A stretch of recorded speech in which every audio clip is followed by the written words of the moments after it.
Welcome back. आप देख रहे बनो अपना फाइनेंस मिनिस्टर। मैं हूं आपके साथ कविता थपलियाल। और चलिए अब वक्त आ गया है दर्शकों के सवालों को शो में शामिल करने का। Mukesh Jindal senior partner alpha capital मेरे साथ जुड़ेंगे अब, और आदित्य शाह हमारे साथ जुड़े हुए हैं जो आपके अब सवालों के जवाब देंगे। चलिए आगे बढ़ते हैं। और शैलेश मेरे साथ फोन लाइन पर हैं। नमस्कार शैलेश जी। जी नमस्कार। कैसे हैं सर आप? सर बढ़िया मैडम। कितने फंड्स हैं पोर्टफोलियो में? 11-12 फंड्स हैं? जी मैम। आप खुद मैनेज करते हैं इतना बड़ा पोर्टफोलियो? जी। कितने साल से निवेश कर रहे हैं आप? ये 2 साल हुए हैं मैम मुझे।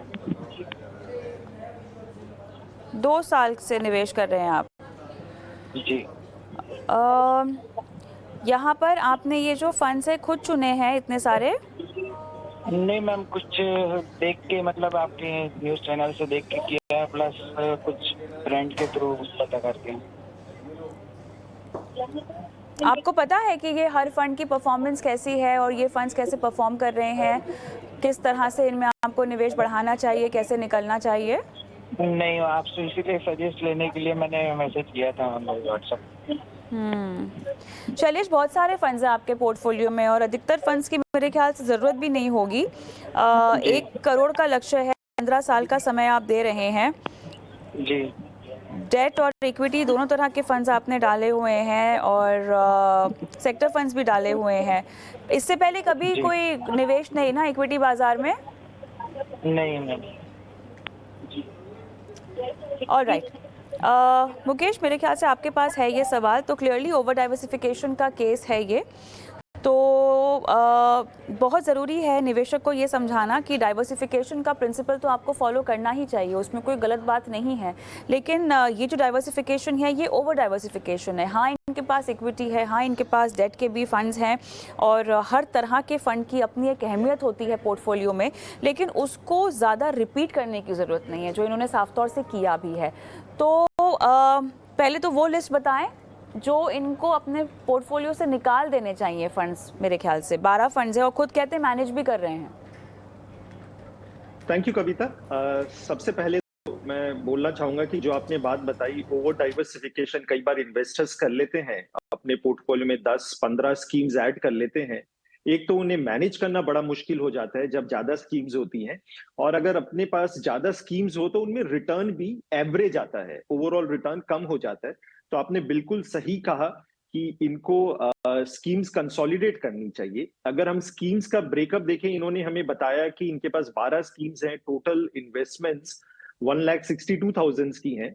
तो अगर इनमें हम एलोकेशन देखें तो इन्होंने लगभग 30% डेट स्कीम्स में डाला हुआ है, जहां पे हम रिटर्न मान के चल सकते हैं कि 7% के आसपास आएगा, और 70% इन्होंने इक्विटी स्कीम्स में डाला हुआ है, जहां पे हम अनुमान कर सकते हैं 15% का रिटर्न आएगा। तो अगर ये मिक्स देखें तो इस हिसाब से रिटर्न इनको आना चाहिए 13%। इन्होंने हमें ये भी बताया कि इनका टारगेट है कि 1 करोड़ इनको चाहिए 15 साल में। तो अगर ये 13% के रिटर्न के हिसाब से 1.62 लैक्स इन्वेस्ट करेंगे तो ये लगभग अपना कॉर्पस बन जाएगा 9.6 लैक्स का। तो थोड़ा सा गैप रहेगा, लगभग 90 लाख का गैप रहेगा। तो इनके पास ऑप्शन है, या तो वो 14,000 की मंथली एसआईपी कर ले या 15 लाख का लमसम इन्वेस्टमेंट भी कर सकते हैं। तो ये तो बात थी कि अपना जो इनका गोल है ये कैसे अचीव कर सकते हैं। अगर पर्टिकुलर मैं स्कीम्स की बात करूं तो स्कीम्स डेफिनेटली रिड्यूस कर सकते हैं। इन्हें फोकस करना चाहिए कि जो लार्ज कैप स्कीम्स हैं उसमें वो इंडेक्स फंड्स करें, क्योंकि लार्ज कैप में इतना आजकल अल्फा नहीं आता और इंडेक्स फंड्स में खर्चा कम रहता है, एक्सपेंस रेशियो कम मुकेश, रहता है। स्कीम और का वो नाम लेकर बताइए किसमें से निकले और किसमें से रहे। मेरे ख्याल से थोड़ा सा निवेशक जो है ना मेहनत कम करते हैं, दर्शक ना थोड़ा सा उनको पूरा बताना पड़ता है विस्तार से कि इसमें रहें और इसमें से निकल जाएं। तो स्कीम्स का नाम बताइए जिसमें से वो निकल जाएं, ठीक है? जैसे जैसे अगर मैं इनकी स्कीम्स देखूं, एक जैसे यूटीआई फ्लेक्सी कैप है, वो अंडर परफॉर्म कर रही है तो उन्हें वो निकाल सकते हैं। पराग पारिक फ्लेक्सी कैप बहुत ही बढ़िया फंड है, इन्हें ये रख सकते हैं। मोतीलाल फोकस फंड है, ये मोतीलाल की स्कीम्स अच्छी नहीं कर रही है, इन्हें ये निकाल सकते हैं। एचडीएफसी स्मॉल कैप फंड एक अच्छा बेहतरीन फंड है, उन्हें निकाल सकते हैं। बंधन और एक्सेस के फंड अंडर परफॉर्म कर रहे हैं, तो इन्हें निकाल सकते हैं और इनके जगह ये जो ऐड कर सकते हैं, एक ये यूटीआई का निफ्टी इंडेक्स फंड कर सकते हैं, आईसीआईसी का स्मॉल कैप कर सकते हैं और एसबीआई का मिड कैप फंड कर सकते हैं। तो इनको सुझाव यही रहेगा कि नंबर ऑफ स्कीम्स कम करें और डेट में जो इन्होंने 3-4 स्कीम्स ली हुई है, इतनी जरूरत नहीं है। एक सिंपल आपके पास अगर अच्छा डेट फंड है तो वो काफी है। जैसे इन्होंने लिक्विड फंड लिया हुआ है, Birla dynamic bond fund, Birla liquid fund, HSBC ultra short bond fund, इतने फंड्स की इनको जरूरत नहीं है। एक ही फंड रखेंगे डेट फंड में तो वो चलेगा। अच्छा, मेरे ख्याल से अब इनको 2 साल ही हुआ है, देखिए मुकेश, एसआईपी की शुरुआत करते हुए। मेरे ख्याल से आप इनको एग्जिट लोड के बारे में कुछ समझाना चाहेंगे, और जो एसआईपी में 1 साल पूरा नहीं हुआ है तो वहाँ पे उसको रोक दें, आगे निवेश ना करें, शायद इस तरह की कोई सलाह? बिल्कुल कविता, आपने बहुत ही इंपॉर्टेंट बात बोली। कई बार हम पोर्टफोलियो को चेंज करने के चक्कर में हड़बड़ी कर देते हैं और एग्जिट लोड जो लगभग 1% होता है वो देना पड़ता है। तो शैलेश जी, रूल क्या होता है जब आप इन्वेस्ट करते हैं? नॉर्मली 1 साल तक का एग्जिट लोड होता है। अगर इनकी आपकी एसआईपी चल रही है तो आप इनमें पहले एसआईपी स्टॉप करिए और 1 साल बाद, क्योंकि जब 1 साल तक एसआईपी एग्जिट लोड रहेगा तो 1 साल बाद आप निकाल सकते हैं। It is very important Shailesh ji कि हम कोई एग्जिट चार्जेस नहीं दें फालतू में। ये चार्जेस वगैरह देख के फायदा नहीं है। और 1 साल बाद जब भी आप बेचोगे, ये लॉन्ग टर्म टैक्स भी क्वालिफाई करेगा, तो उसका भी हमें ध्यान रखना है। पोर्टफोलियो को हमें सिंप्लीफाई करना है, एफिशिएंट बनाना है, बट बहुत इंपॉर्टेंट है कि हम एग्जिट लोड ना दें और टैक्स ना दें। मुकेश, अब ऐसे में वो यूनिट्स जो 1 साल के ड्यूरेशन को पूरा कर चुके हैं, क्या उनको निकाला जा सकता है?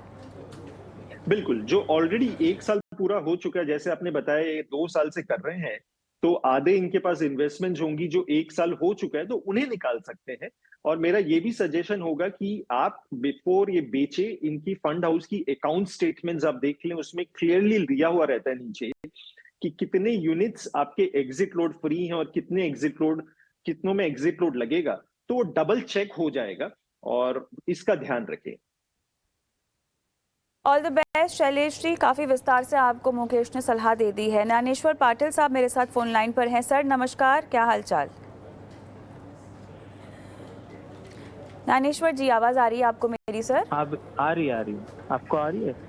मेरे को आ रही है, मुझे आ रही है आपकी आवाज़। हाँ हाँ, मुझे आपकी आवाज़ आ रही है। Axis blue chip, Canara bank का blue chip, quantum mid cap, SBI का स्मॉल कैप, एक्सिस का भी स्मॉल कैप, पराग पारे का फ्लेक्सी कैप पोर्टफोलियो में है। कब से कर रहे हैं निवेश? 2 साल से। और राइट, 1 करोड़ रिटायरमेंट के लिए, बच्चों की पढ़ाई के लिए 50 लाख, अभी एसआईपी चल रही है आपकी 6000। निवेश आप बढ़ा पाएंगे? हाँ, 6000 तक और बढ़ा सकता हूँ। रिटायरमेंट के लिए कितने साल? बच्चों के एजुकेशन के लिए 50 लाख कितने साल में चाहिए होंगे? कोई टाइम फ्रेम बताना चाहेंगे मुझे? बच्चों के लिए 15 साल में और ओके, रिटायरमेंट के लिए 25 साल। और राइट, आदित्य के पास चलते हैं। आदित्य, मैम 12,000 रुपए की एसआईपी निवेशक अगर आज से करेंगे और मैं 25 साल मान लूं, तो निवेशक नियरली अबाउट 1.75 करोड़ ले पाए का कॉर्पस इकट्ठा कर पाएंगे, जो ब्रॉडली उनकी दोनों जो गोल्स है उनको वो मीट कर पाए। तो एसआईपी अमाउंट बिल्कुल ठीक है। दूसरी बात, अगर निवेशक के फंड्स की बात करें तो लार्ज कैप एक्टिव फंड्स में रहने की जरूरत नहीं है। वहां पे अंडर परफॉर्मेंस एक्टिव स्कीम्स का बहुत ज्यादा है, वहां से निकलने की सलाह रहेगी। स्मॉल कैप में भी कंसोलिडेट करने की सलाह रहेगी कि कंसोलिडेट कीजिए अपने पोर्टफोलियो को। सिंस आप 12,000 रुपए की एसआईपी कर रहे हैं, मेरे हिसाब से 3 फंड से ज्यादा रखने की जरूरत नहीं है। वो 3 फंड रहेंगे एसबीआई स्मॉल कैप फंड, पराग पारेख फ्लेक्सी कैप फंड, ये दोनों फंड आपके पोर्टफोलियो में ऑलरेडी है, और एक Canara Robeco flexi cap fund. इन तीनों फंड्स को आप इंट्रोड्यूस कीजिए। 2 फ्लेक्सी कैप फंड, एक स्मॉल कैप फंड दे रहा हूँ, ताकि रिस्क जो है पोर्टफोलियो में कंट्रोल रहे, कोई प्रॉब्लम ना आए पोर्टफोलियो के अंदर। और कंसिस्टेंट और डिसिप्लिन वे में एसआईपी मिनिमम 15 से 20 साल की करेंगे तो आप अपने गोल्स की तरफ आराम से रीच कर जाएंगे। एग्जिस्टिंग पोर्टफोलियो के अंदर सबसे पहली बात, एसआईपी को बंद कीजिए। इन 3 फंड्स में एसआईपी को इक्वली स्प्लिट कीजिए और धीरे धीरे करके एग्जिस्टिंग फंड्स बाहर निकल के इन्हीं तीनों फंड्स के अंदर बाकी कॉर्पस को भी डिप्लॉय कर। ज्ञानेश्वर जी, सलाह समझ में आई आपको? कुछ और पूछना चाहेंगे आदित्य को? जी पूछिए। तो स्मॉल कैप में एक्सिस का ठीक रहेगा या फिर निप्पॉन लेना ठीक रहेगा सर? निप्पॉन का या फिर ऐसा कुछ दो फंड कुछ? आपको SBI स्मॉल कैप यहाँ पे रेकमेंड किया जा रहा है एक्सिस के बजाय। आदित्य, सही है? गुड। ओके, आगे बढ़ते हैं। पुनीत चतुर्वेदी मेरे साथ क्या फोन लाइन पर हैं? यस मैम, पुनीत है। कैसे हो? Ma'am I am good. कहाँ से बोल रहे हो Puneet? Ma'am Noida, Delhi. Alright. Tata small cap, SBI small cap, Canara bank का भी स्मॉल कैप है, मोतीलाल का मिड कैप है, आपकी वाइफ का भी पोर्टफोलियो आपने भेजा है जिसमें भी 3 small cap, axis, Nippon, quant के, कोटक का मिड कैप है, PGIM का भी मिड कैप है। क्यों केवल स्मॉल कैप और मिड कैप में आप दोनों ने ही निवेश किया है? Ma'am I am looking for long term corporate generation, that's why. तो उसमें तो बाकी फंड्स भी अवेलेबल होंगे, केवल मिड कैप स्मॉल कैप क्यों? और शायद आपका डायरेक्ट इक्विटी का भी एक्सपोजर होगा स्टॉक्स का, उसमें भी आपने मिड कैप कंपनियां खरीदी हैं क्या? नहीं ma'am, only I am in mutual fund, not in stocks. अच्छा। तो चलिए, इसको तो अच्छा किया आपने सवाल हमें भेज दिया, तो इसमें बदलाव करने की कोशिश की जाएगी। पुनीत, मुझे ये बताओ, वेल्थ क्रिएशन का लक्ष्य तो रखा हुआ है, लेकिन फिलहाल कोई लक्ष्य नहीं बांधा है। आप और आपकी वाइफ के कोई जॉइंट फाइनेंशियल गोल्स नहीं हैं? आने वाले वक्त में आर्थिक जिम्मेदारियां अगर आपके ऊपर बढ़ें, फाइनेंशियल रिस्पॉन्सिबिलिटीज़, तो कोई लक्ष्य सोचा हुआ है क्या? हाँ मैम, अभी चाइल्ड एजुकेशन है, चाइल्ड मैरिज, उसके लिए सोचा हुआ है बस, और तो ऐसा हार्ड एंड फास्ट नहीं है।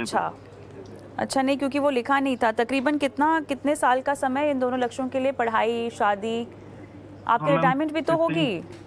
15 to 20 years। हाँ, अभी राइट नाउ तो आई एम 35 years, रिटायरमेंट है थोड़ा टाइम। चलिए ठीक है। आदित्य, तो मेरे ख्याल से थोड़ा सा इनके पोर्टफोलियो में से रिस्क कम कर लेते हैं, बहुत ज़्यादा रिस्क है। मैम, सबसे पहली बात, निवेशकों को ये मिसकंसेप्शन रहता है कि अगर हम स्मॉल कैप फंड्स को अपने पोर्टफोलियो में लोड कर ले तो हमें ज्यादा रिटर्न मिलेगा। ये बात सही है कि over a longer period of time, 10 से 12 साल के ड्यूरेशन में स्मॉल कैप फंड्स का रिटर्न हायर होता है, पर शॉर्ट ड्यूरेशन ऑफ टाइम में स्मॉल कैप फंड्स में वॉलेटिलिटी भी बहुत ज्यादा होती है। कई बार तो फंड्स खुद ही 20 से 40% नीचे होते हैं। तो मेरे हिसाब से स्मॉल कैप फंड के साथ फ्लेक्सी कैप फंड और लार्ज कैप फंड का एक मिक्स बनाना बहुत जरूरी है, ताकि आपके पोर्टफोलियो में रिस्क कंट्रोल रहे। तो सबसे पहली बात, सारे ही फंड्स को स्मॉल कैप फंड्स डालने की जरूरत नहीं है, और हर कंपनी के स्मॉल कैप फंड को खरीदने की भी जरूरत नहीं है। अगर हर एक कंपनी का फंड 100 से 150 स्टॉक में इन्वेस्टेड रहता है, तो आप सारे ही स्टॉक्स में इन्वेस्टेड, तो इस पोर्टफोलियो को क्लीन करने की जरूरत है। मेरे हिसाब से 3 फंड से ज्यादा फंड्स में इन्वेस्ट करने की निवेशक को जरूरत नहीं है। SBI स्मॉल कैप फंड में निवेश कीजिए, पारंपरिक फ्लेक्सी कैप फंड में निवेश कीजिए, और DSP क्वांट फंड में निवेश कीजिए। आप दोनों ही इन 3 फंड्स में इन्वेस्ट कीजिए। जरूरी नहीं है कि आप दोनों अलग अलग एंटिटीज हैं तो आपको अलग अलग फंड्स में इन्वेस्ट करने की जरूरत है, बिल्कुल भी नहीं। एक स्मॉल कैप फंड, एक फ्लेक्सी कैप फंड और एक लार्ज कैपिश फंड में इन्वेस्ट करेंगे तो बहुत ही अच्छा रहेगा, कोई प्रॉब्लम नहीं आएगी। और जैसे कि कविता मैम ने अभी कहा, आपके निवेश को अच्छे से गोल से जोड़िए, ज्यादा पोर्टफोलियो में रिस्क मत लीजिए, रिस्क को कंट्रोल कीजिए, और डिसिप्लिन्ड और कंसिस्टेंट वे में SIP कीजिए। पुनीत, सलाह समझ में आ गई? कोई और सवाल पूछना है? हाँ मैम, वन क्वेश्चन, कोटक और PGIM मिड कैप में किसे रखें, किसे एक्सक्लूड? आदित्य, मेरे हिसाब से आपके पोर्टफोलियो में मिड कैप फंड की कोई जरूरत नहीं है। आपने एक स्मॉल कैप फंड खरीद लिया है, काफी है। हर कैटेगरी का एक फंड होने की जरूरत नहीं है। जब आपने फ्लेक्सी कैप फंड खरीदा है तो वहां पे फंड मैनेजर के पास ऑलरेडी मैंडेट है कि वो लार्ज, मिड और स्मॉल कैप में कहीं पे भी जहां पे उसको दिख रहा है कि अट्रैक्टिवली वो इन्वेस्ट कर सकता है तो वो करता है। तो मेरे हिसाब से मिड कैप कैटेगरी को हटा ही देंगे अपने पोर्टफोलियो से तो बेहतर रहे। All the best Puneet. Rohit मेरे साथ फोन लाइन पर हैं मुंबई से। रोहित, नमस्कार।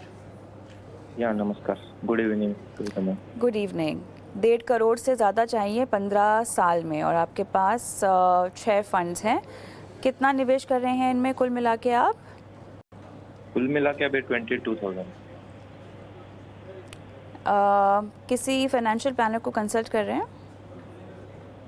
एक थे मेरे फाइनेंशियल कंसल्टेंट, बट बाद में मैंने खुद फंड्स चूज किए सभी। ये कंज्यूमर ट्रेंड्स आपने क्यों चूज़ किया? एक्चुअली मेरे एक दोस्त ने कहा था कि वो कंज्यूमर ट्रेंड के लिए दिया था, वो कुछ इन्वेस्टर्स करके थे। अच्छा, आपने फंड को ट्रैक किया है? हाँ, ट्रैक कर रहा हूँ मैं। लास्ट 2 एक साल ईयर से मैं आपने निवेश किया है ना? निवेश कर रहा हूँ। यस, 2 साल से कर रहे हैं? 2 अच्छा, साल से कर रहा हूँ। सभी फंड्स में 2 साल से कर रहे हैं क्या? सभी फंड से 2 साल से। ओके, मुकेश आपके पास है मेरे ख्याल से ये सवाल, बताएं। बिल्कुल कविता, रोहित जी का सवाल मेरे पास है। इन्होंने ये भी पूछा है कि अगर इनका टारगेट है कि 1.5 करोड़ चाहिए 15 साल में, तो क्या इनकी स्ट्रैटेजी सही है? तो सबसे पहले तो मैं बधाई देना चाहूंगा रोहित जी को। उन्होंने काफी बढ़िया प्लानिंग की इन टर्म्स ऑफ अमाउंट, और अगर ये 22,000 की एसआईपी कंटिन्यू करेंगे अगले 15 साल, तो ये डेफिनेटली अपना गोल 1.5 करोड़ का अचीव कर सकेंगे। और मैंने अनुमान लगाया है कि 15% का रिटर्न की ही ग्रोथ चाहिए, बहुत एग्रेसिव रिटर्न नहीं माना है। पास्ट में भी ये रिटर्न आया है, और जैसे से इंडिया ग्रो कर रहा है वैसे वैसे 15% रिटर्न निकलना चाहिए। अगर हम इस पोर्टफोलियो की बात करें, जो 22,000 की एसआईपी है, उसमें से ये 12,000 की एसआईपी एक सिंगल फंड हाउस में कर रहे हैं, कैनेरा रेबोके के। उस कैनेरा के इनके पास 3 स्कीम्स हैं और वेट उनका 55% है। अभी हमने थोड़ी देर पहले ओवर डाइवर्सिफिकेशन की बात की थी। एक और इंपॉर्टेंट बात है कंसंट्रेशन की। कई बार क्या होता है, जब फंड हाउस अंडर परफॉर्म करता है तो उसकी सारी स्कीम्स अंडर परफॉर्म कर रही होती हैं, और इनके पोर्टफोलियो में 55% कैनेरा की स्कीम्स हैं। और अगर फंड मैनेजर कैनेरा का अंडर परफॉर्म करेगा तो इनका पोर्टफोलियो काफी ज्यादा अंडर परफॉर्म करेगा। नॉर्मली मेरी सबको एडवाइस होती कि किसी भी फंड हाउस में 20% से ज्यादा ना करें। एसेट मैनेजमेंट कंपनी का डाइवर्सिफिकेशन भी बहुत इंपॉर्टेंट है। तो अगर इसके हिसाब से मैं देखूं तो इनको स्कीम्स थोड़ी कैनेरा रोबोको में रिड्यूस करनी पड़ेगी। जो 3 स्कीम्स हैं उसमें से आप एक ले लीजिए। जैसे इनके पास एक कंज्यूमर ट्रेंड वाली है, वो थीमेटिक फंड है। थीमेटिक फंड को आप निकाल सकते हैं। आपके पास टैक्स सेवर फंड है, मैं ये मान के चलता हूं कि आप टैक्स सेविंग के लिए कर रहे हैं तो रखेंगे कैनेरा का स्मॉल कैप निकाल सकते हैं। तो 3 के बदले आप 1 रख लीजिए, और उसके बदले आप 2 स्कीम्स ऐड कर सकते हैं। 2 स्कीम्स में मैंने एक UTI Nifty index fund recommend किया है। इंडेक्स फंड्स लो कॉस्ट रहता है, स्टेबल रहता है, लार्ज कैप है, तो वो एक ले सकते हैं। दूसरा मैंने एक HDFC large and mid cap, इनको मैं सजेस्ट करूंगा। एचडीएफसी के फंड मैनेजमेंट टीम बहुत अच्छी है, एंड उनका जो ट्रैक रिकॉर्ड है वो भी काफी अच्छा है, और लार्ज एंड मिड कैप एक अच्छी कैटेगरी है। तो ये 2 फंड्स को आप ऐड करेंगे तो डाइवर्सिफिकेशन आपका सही बैठेगा, और आप करते रहिए डिसिप्लिन वे में इन्वेस्ट, आपका टारगेट बहुत अच्छे से पूरा होगा। कोई सवाल पूछना है रोहित आपको? रोहित, कोई सवाल पूछना है आपको? चल आगे बढ़ते हैं। हमारे अगले दर्शक गणेश चंद्रा हमारे साथ फोन लाइन पर है। नमस्कार। नमस्कार मैडम। कैसे हैं सर आप? मैडम ठीक हूँ। आपको 20 लाख रुपए लमसम निवेश करना है, और 5 साल के बाद आपको चाहिए 20,000 रुपये।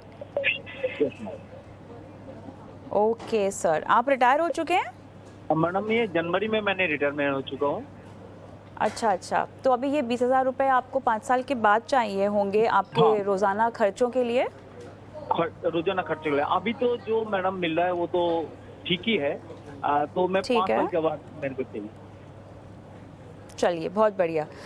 बताएं आदित्य, इनको 20 लाख रुपए आप कैसे चरणों में बाजार में डालने की सलाह देंगे, और उसके बाद जो इन्हें SWP करनी है उसको लेकर मैं चाहती हूँ कि आप इनको टैक्स एंगल भी थोड़ा सा समझाएं, क्योंकि ये सीनियर सिटीजन भी हैं।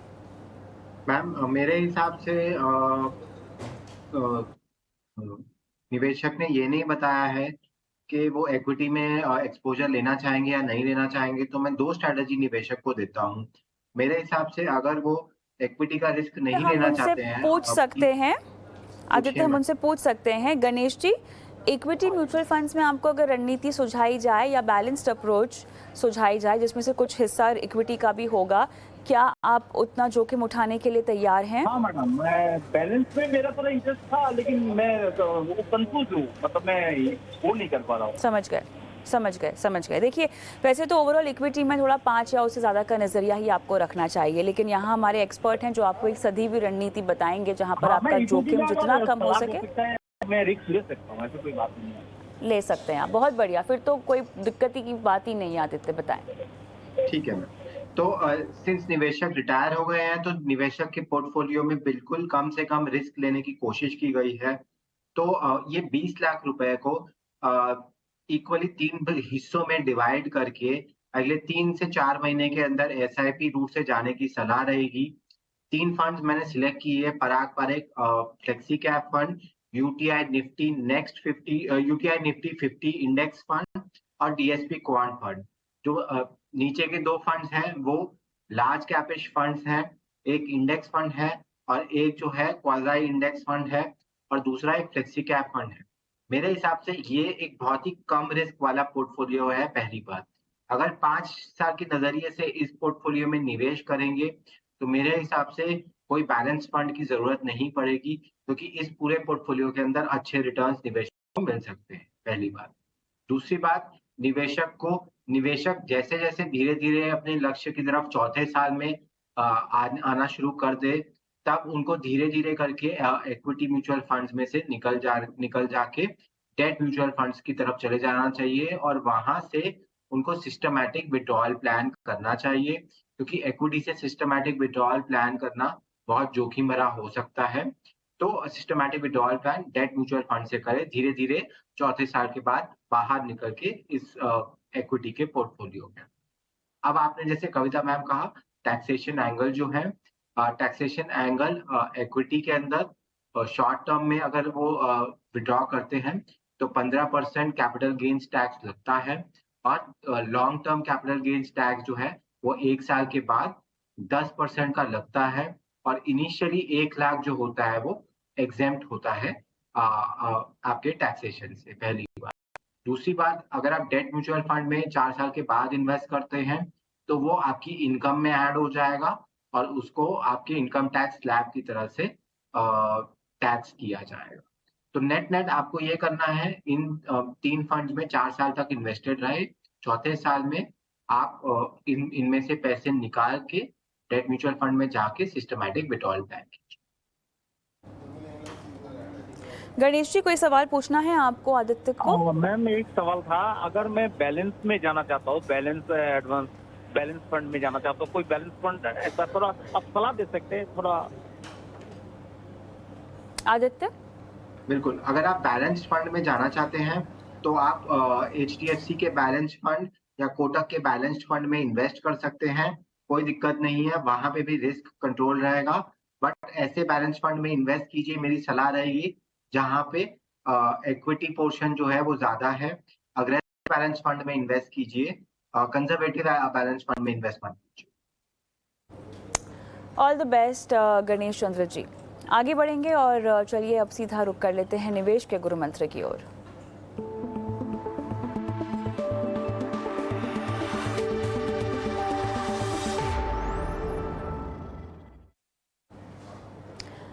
मुकेश, बताइए आपका आज का गुरु मंत्र क्या है? आज का गुरु मंत्र बहुत ही सिंपल है। इन्वेस्टर्स को मेरा सजेशन है कि पोर्टफोलियो में बहुत ज्यादा स्कीम्स ऐड ना करें। कई बार इन्वेस्टर्स डाइवर्सिफिकेशन के लिए अपने पोर्टफोलियो में 10, 20, 25 स्कीम्स ऐड कर लेते हैं और ज्यादा स्कीम्स होने के कारण रिटर्न गिर जाता है और पोर्टफोलियो को मैनेज करना डिफिकल्ट होता है। इन्वेस्टर को अपने पोर्टफोलियो में बस 4-5 स्कीम्स चाहिए जिनके फंड मैनेजर कंसिस्टेंट परफॉर्मेंस देते हो और उनके सारे गोल्स अचीव हो जाएंगे। तो सिंपल रखिए पोर्टफोलियो को और गोल्स अचीव करिए। बिल्कुल। आदित्य, बताएं। मैम, हमने देखा है सरकार ने अभी सॉवरेन गोल्ड बॉन्ड्स की नई स्कीम निकाली है। सॉवरेन गोल्ड बॉन्ड जो है वो एक अच्छा तरीका है गोल्ड में इन्वेस्ट करने का। उसमें फिजिकल गोल्ड की जरूरत नहीं होती है।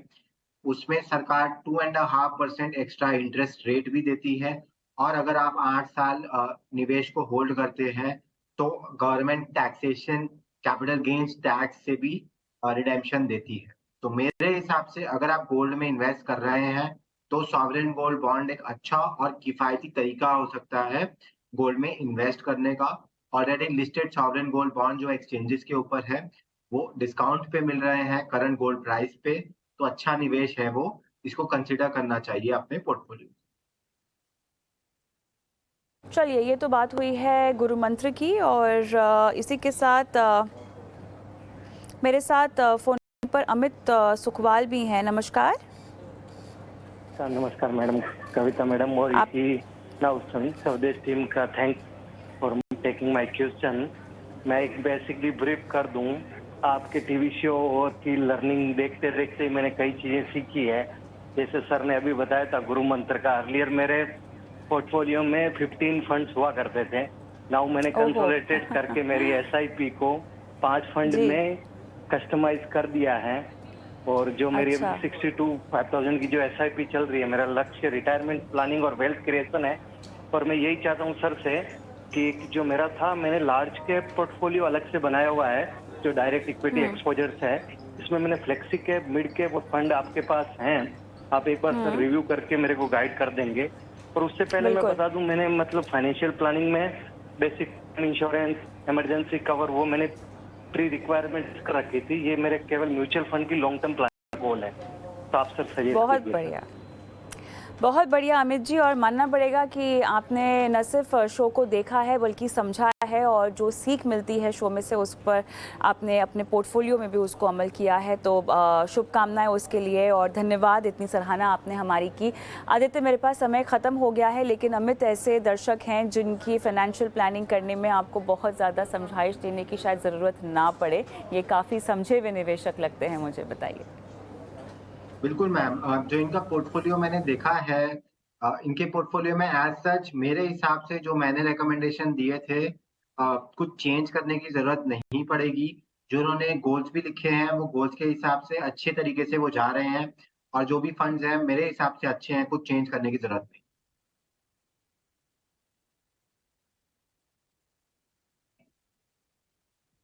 तो मेरे ख्याल से ये सलाह अमित को।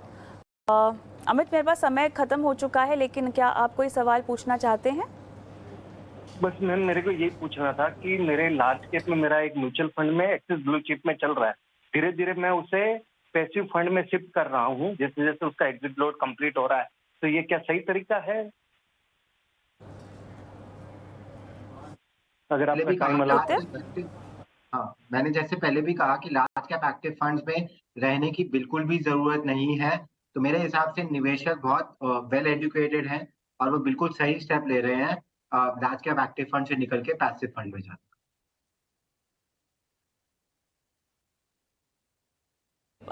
चलिए, तो ये अमित को सलाह, और इसी के साथ मेरे ख्याल से शो को समाप्त करने का भी समय हो गया है। मुकेश, आपका, आदित्य, आपका बहुत बहुत धन्यवाद, समय निकाला दर्शकों की फाइनेंशियल प्लानिंग की। मुझे भी इजाज़त दें आज के शो में, और जाते जाते आपकी स्क्रीन पर हमारा व्हाट्सएप नंबर छोड़ जाते हैं, और ये शो यूट्यूब पर भी देख सकते हैं। यूट्यूब पर शो देखने के बाद कमेंट बॉक्स में सवाल भी छोड़ सकते हैं, हम आपके सवालों को शो में शामिल करेंगे। नमस्कार।